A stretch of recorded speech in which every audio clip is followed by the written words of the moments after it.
All right, we're recording. So we got to call the meeting to order. Meeting called to order. Peter Begg again, Chairman.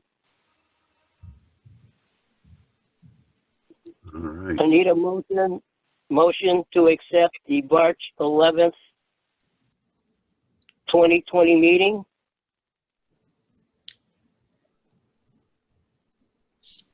Jim Foote, so moved. Need a second. I was not there, so I'm not going to second it. Yep. Jennifer Wynn, seconded. Any corrections or additions to that meeting?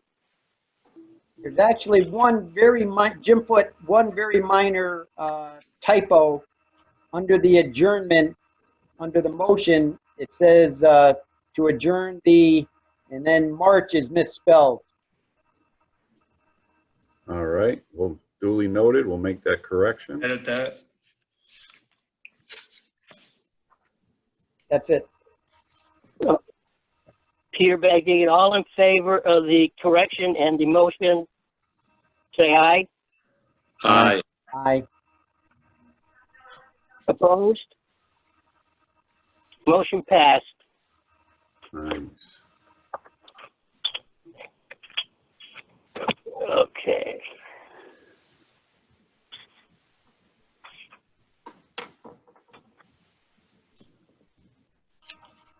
Communications report. Okay, so communications report for the month of March. If any of you guys have questions, I always say just go ahead and ask. Average flow is 4. We had a higher than normal flow, which is typical for March. Pretty much just because we get snow melt and infiltration. Removal efficiency still high, 98.5% BOD, 98.1 on suspended solids. And we are still above 75% on nitrogen removal, which is a lot higher than we are typically in March, especially with the flow. Everything good, and UV and PAC started up this month for phosphorus, so we started those up in the end of March, and disinfection. I got a question. Because of what's going on, has there been any change in that, with chemicals coming from the hospitals and stuff? Yeah, it's a very good question. We have seen a increase in phosphorus, which is found in a bunch of cleaning products. So we have seen a higher than normal phosphorus, but we are able to treat it because we use biological and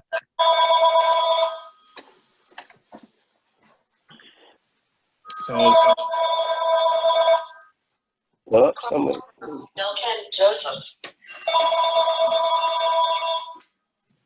Call from Bilken Joe.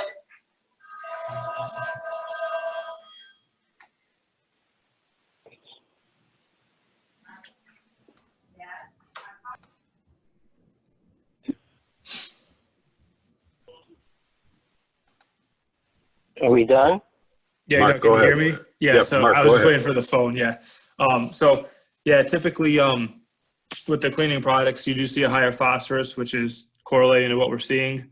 And we did have a little increase in nitrogen, but our removal rate is still 75-80%, give or take. So we're still operating with the same amount of treatment, but we are seeing a little increase in influence. And Thank Mark, you. Yep. Russ Arnold, can you just describe to everybody on the commission how we're handling safety and everything for all the employees? And typically for the plant since March 17th, we've been on a split shift.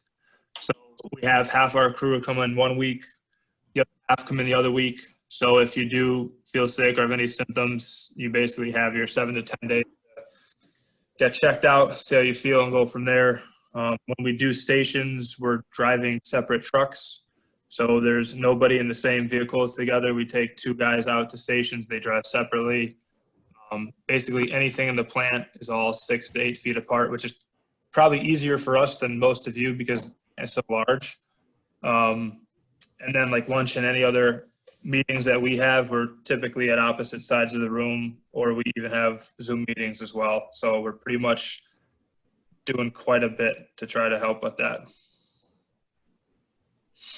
Is that, this is Jennifer Wynn, is that Yep. consistent with kind of like, is there some, I guess, like structured approach that's been pushed down from deep or otherwise, just given the unique circumstance, or is this just Yeah, something? I mean, typically like most health pandemics, we get a lot of emails and information on it. And I mean, the theory behind this, and I remember when we had the Ebola one in 2014, typically most of these viruses do not survive in wastewater because the environment is not conducive to it. But nonetheless, we're pretty careful with it. So we're not jetting the truck unless it's an emergency, just because we don't want to aerosolize anything that's in the collection system. So we kind of follow that, and most towns are pretty much following the same protocol at this point. Do you think, thanks, that's helpful. Yep. Quick follow-up question is, do you think that the kind of split shift that you're describing account sufficiently for, like, I don't know, worst case scenario, somebody gets sick, right? Yep. And just like business continuity, if you will, and ensuring that like the must do's around the plan are covered, or is there anything more just from a backup plan perspective that? So You guys are even though thinking we're about- even though we're on a split shift, if anything happens the week that you are not working, I can have the full crew there within an hour. Obviously we try not to because we want to social distance, but if need be, obviously that would happen. I mean, if we had something like West Farms or Yukon go down, we would obviously call more guys in to help out. But typically we have the most experienced guys with 2 guys in ours experience. So we always have enough management, lab, and maintenance split with operators that each week we have enough there to basically handle not anything, but most of what gets thrown at them.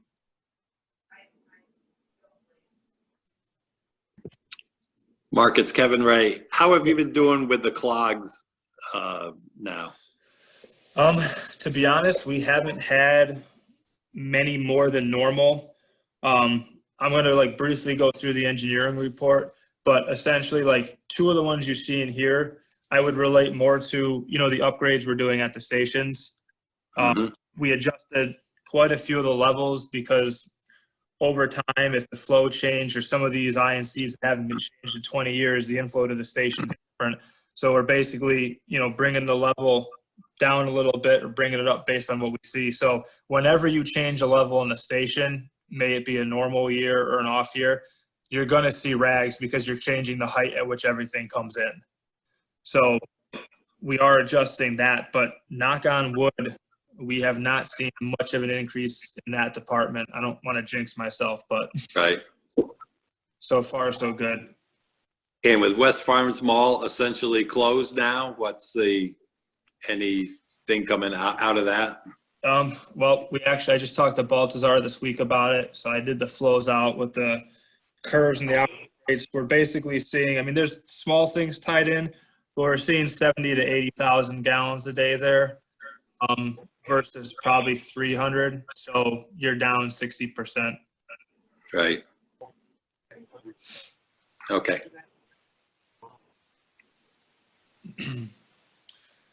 So I'll go into the engineering report if you're good.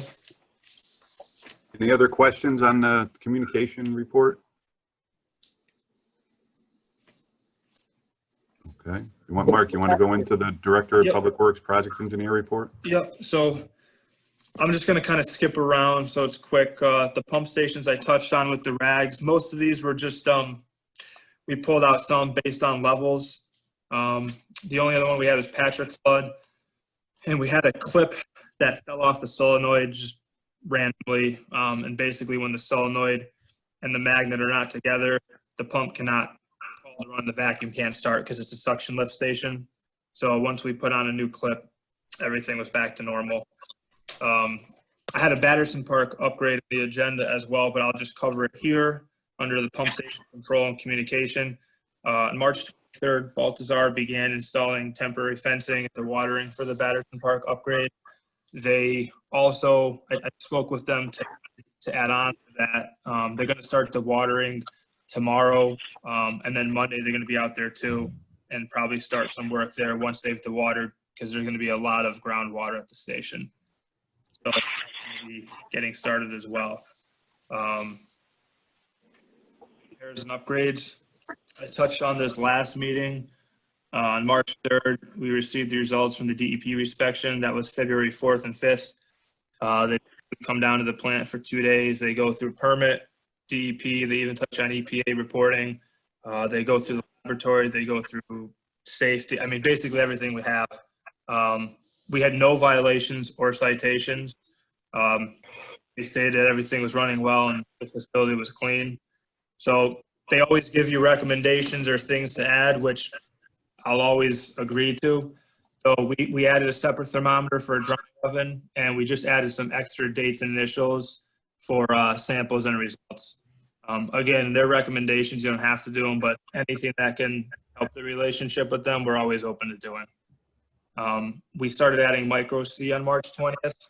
And ironically enough, the week we started adding it, if you see our flows on the report, we were averaging about 30% higher than normal in March.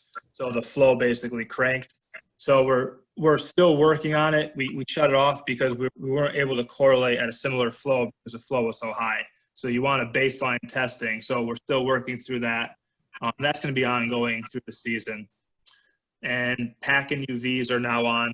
They went on March 23rd. I believe on a week before disinfection and phosphorus season starts, just so we can dial everything in before April 1st. The gear reducers for the primaries that have been the topic for 18 months were starting to get installed as of yesterday. One is in, the second one should be done tomorrow, and the other two are going in next week. And that is about it for the engineering report. If there's any questions?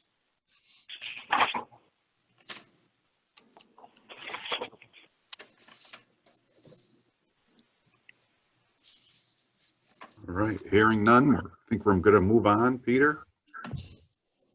Yeah. Excuse me, I got a horse in my throat. Was looking at is there any unfinished business that we have to be concerned of? None that I'm aware of, Peter. No. I'm seeing none. Public correspondence, anything? No, we Sewer have problem? no, nothing to Nothing? report at this time. We have no executive session. Any other business to come before the authority? No, sir. Would that be just general questions, Jennifer? Oh, sure.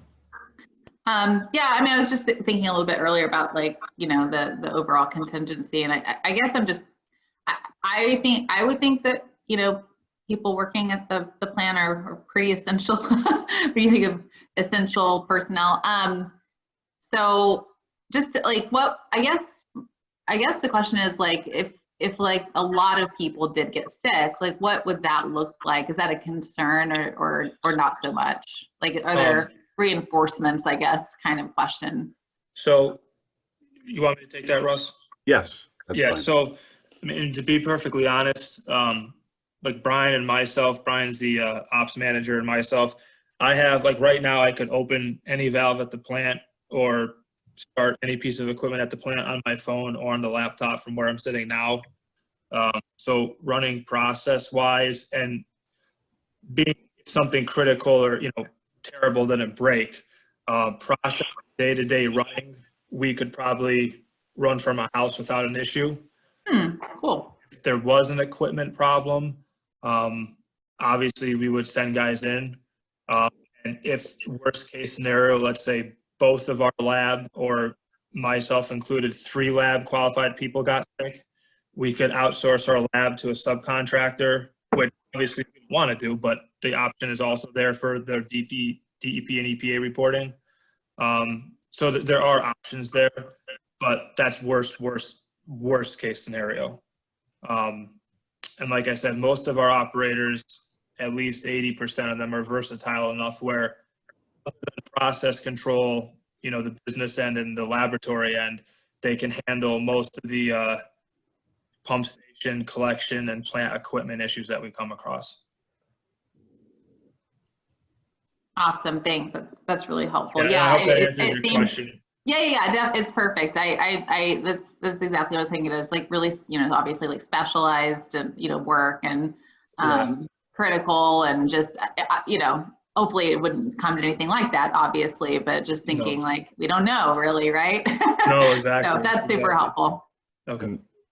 Russ Arnold, Jennifer, one thing that Mark and I have talked about as well, if something was to go, you know, on the bad side of a lot of people getting sick, we would do the majority of work that we can from home, that we have the capabilities of doing. We're set up that way, but we would obviously then regroup. We have other sources, other towns and other WPCA operators that we could call and help out, and we would reduce exposure for our employees as, you know, as needed.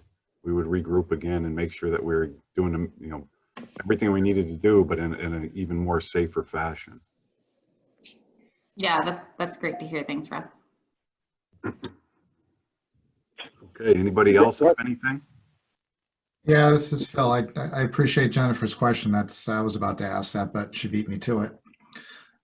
My other question was, is it safe to be operating the plant remotely? You know, and we address security concerns along that line. So we have a VPN and VNC. So there's pretty much 3 passwords that myself or anybody else has to access to even get in. So it's on its own network, and then it has a private VPN on top of that. So to be perfectly honest, I mean, we've gone through this with the upgrade and with Brian Rush with the town. It's very secure.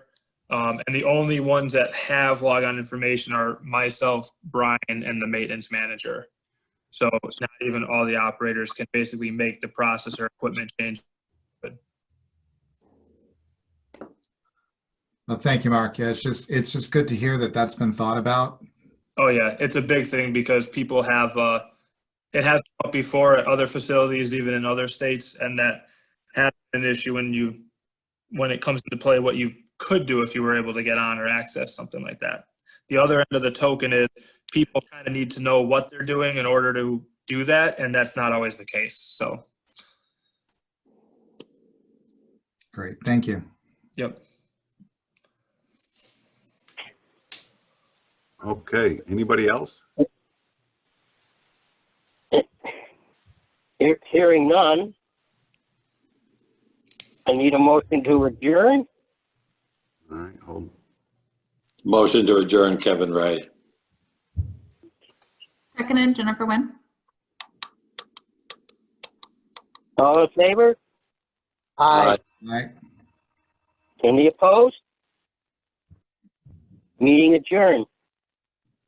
All Thank right. you. Thank you, everybody. Joe, Thank you you. there? Joe, you still there? Thank you. Yes, I am, Russ. Can you hear me? Yes, go ahead. Mark, I just want to say thank you very much to you and your employees for keeping everything up and running, and also for you and the rest of the town crews that you are in charge of. A big thank you for doing your daily jobs continuously through this pandemic. It's really Thank you. No, we Thanks, appreciate Joe. it. And without a lot of people on this call, I mean, we have support from them as well. So we appreciate it also. Yeah, it's definitely a different time that we're in, and I got to We're tell all you, in it together. yeah, exactly. And everybody stepped up to the plate. To be truthfully, you know, brutally honest, there hasn't been one person that works for Public Works that has questioned anything, or everyone has really just been, you know, a team player. They've stepped up. They've offered information. They offer suggestions on how to improve things. So for the weird time that we're in, it's very good to see everyone coming together. It's good.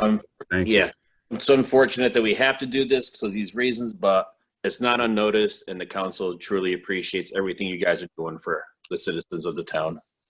Thank you. Thanks. Yeah, definitely agree with that. Thank you.